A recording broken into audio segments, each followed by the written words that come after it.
When it comes to intersections, just as an excessively high speed can be dangerous, the converse is also true. An excessively slow speed can also be dangerous. And that's what this video is covering.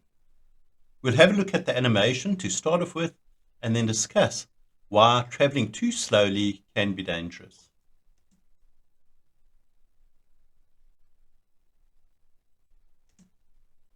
Here we have the driver of the red vehicle crossing the intersection far too slowly.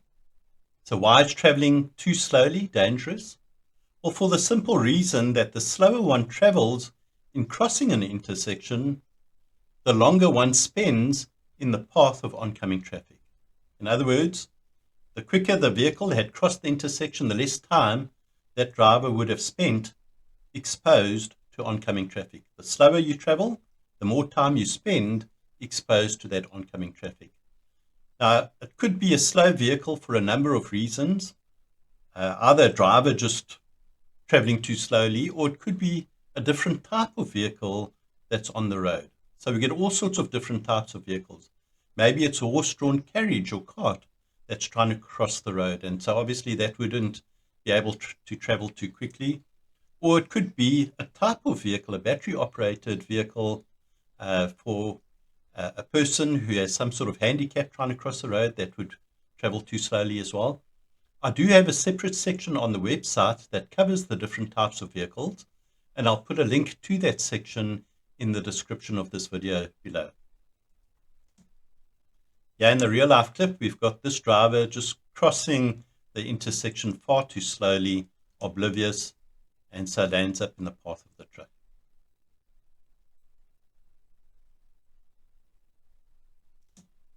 The next animation, very similar to the first, excepting this is an even worse case scenario.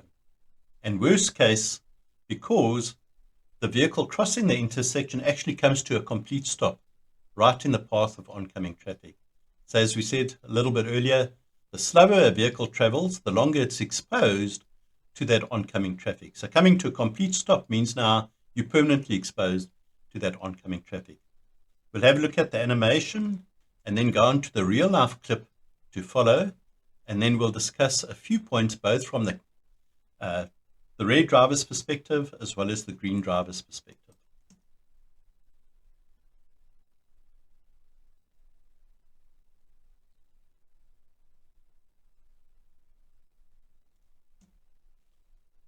All right, so just a few points to mention here. From the vehicle that's crossing, the red driver's perspective, obviously one wants to have a look before crossing, but if you land up in a situation where you hadn't seen a vehicle, you're crossing now, there's going to actually be an impact. You can't get away from it.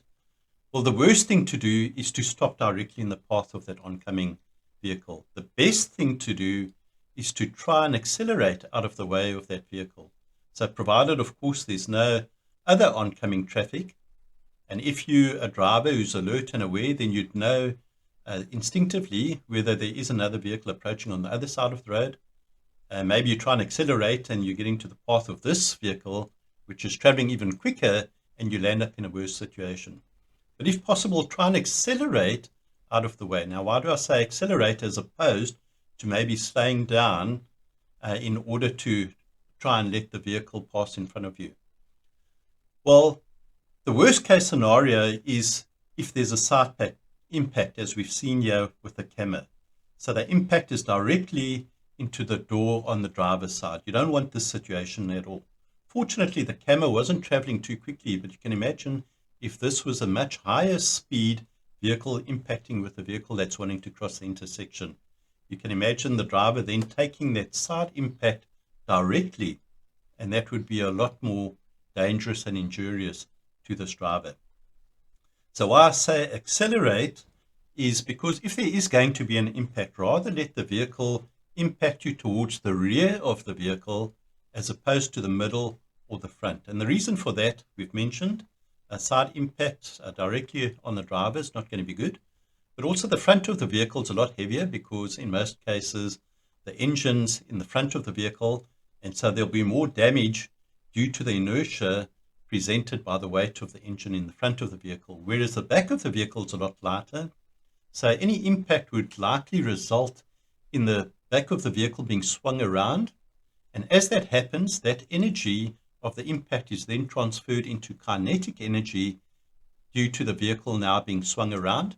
And as that energy is transferred into kinetic energy, it means there's less impact on the vehicle and damage to the vehicle itself.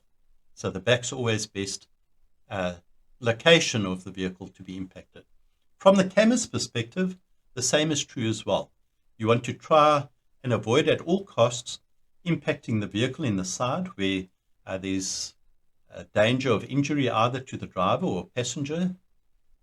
We mentioned the front of the vehicle's heavier, and so it would cause more damage in striking the front of the vehicle. So if it's at all possible from the camera's perspective, then rather, once again, try and impact the vehicle at the back, because that's going to do less damage to the vehicle. So if you're ever in a situation where it's inevitable there is going to be impact and you've got control over where you can impact the vehicle, always go for the back of the vehicle.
Please like, subscribe, and get notified.